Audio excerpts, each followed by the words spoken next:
Hello and welcome back to my channel. Today I'll be talking about my spring onion lesson. My spring onion lesson.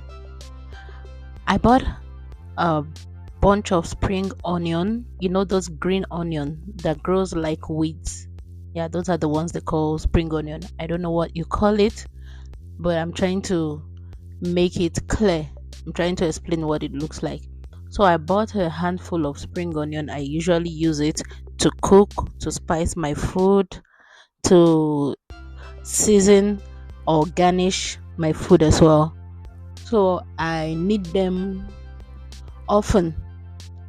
I bought the spring onion and then I use the part I'm supposed to use. Usually they sell the spring onion with the root. I think the vendors are also trying to conserve it, to preserve it as well from it withering away or from the leaves changing colors. So they uproot it with the root and then preserve it that way for people to buy it fresh. So I bought the spring onion and I brought it to my house. I used the part I'm supposed to use, and then my usual instinct would be to just dispose it off in the dustbin, which I wanted to do. But then it occurred to me that how about I put this root in a bowl of water, a small bowl of water, of course, and then I wet it to see what is going to happen to it. Lo and behold, 2-3 days later, my spring onion started growing again. It grew, which means I can use the spring onion for what I use it for, and of course, it will save me the trip to the stores and also save me money, saves me petrol and money. And while I was looking at the spring, I did this for I think 2 to 3 times. I saved myself the trip to the market and also some money, because once I cut the part I want to use in the spring onion, I immerse it in water again and then it grows and I use it again. So I've been repeating that. It's still there in my house. I know it doesn't need too much sunlight, so I kept it on my kitchen counter where it will only get little sunlight and not too much of it, but I keep watering it.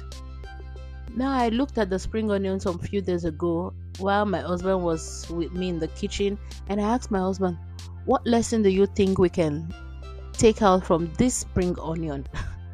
My husband looked at it like, what do you mean? I said, yes, what can we draw from it? Like this spring onion that I've been cutting and it's growing back. I've been cutting. My husband was like, okay, yeah, let's put it like, if the root is still there, then it can still grow, but let's just put it as, when there's life, there's hope.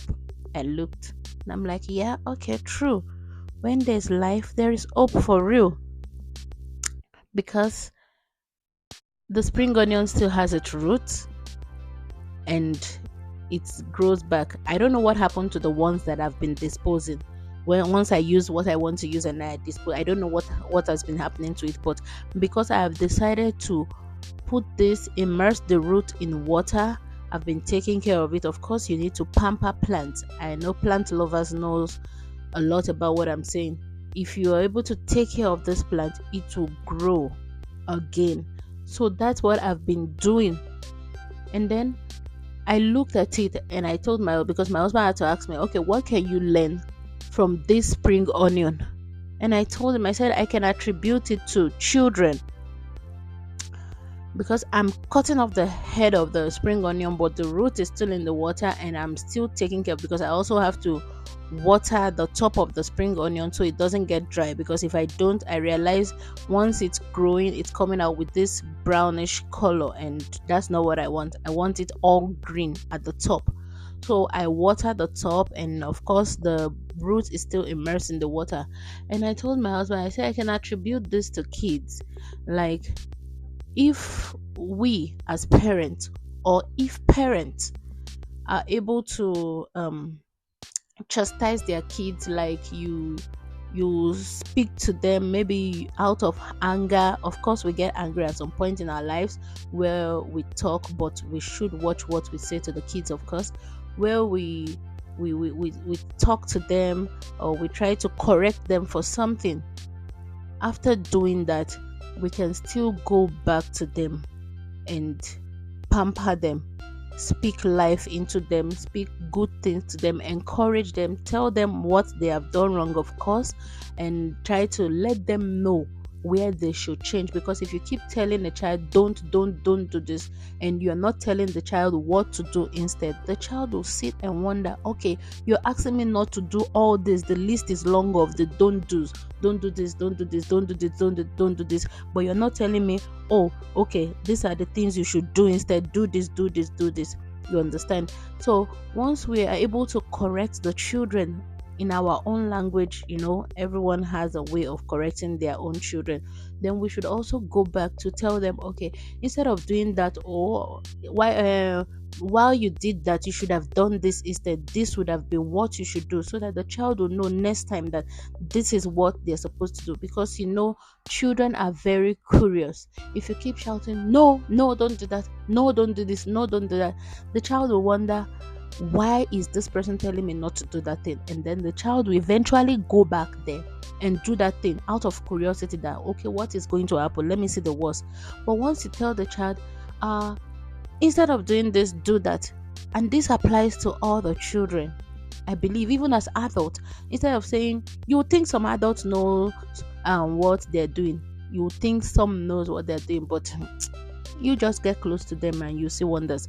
I'm not trying to throw any shades here. I'm just trying to bring it out to us that if we correct someone for doing something wrong, then we should be able to show them what is right instead.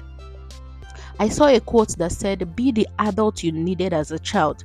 And this changed my whole perspective, because while growing up, I'll tell you, most of our big aunties, let me put it that way, they will tell you a lot of things for you not to do, but they will never tell you what you should do instead. Yes, we know they are trying to protect us. We know they are trying to keep us from harm. We know they are trying to keep us from what's not, but they are not telling us what we are supposed to do instead. Don't go to the boys. Don't allow boys to call you. If they call you, they won't tell us what we should do. Don't. And then we decided to learn our lessons the way we do. What do you think about this topic? Let me know what you think. You can send me a voice message. You can send me a text message. You can reply this podcast. I'm willing to read for everyone. I always do. And don't forget to press the follow button to follow me. I remain your humble Oster Omo, and this is the child in me. Share this podcast with people you feel will benefit from it. And thank you so much for the support all this while. I remain your humble host, Omo. Ciao. See you on the next episode.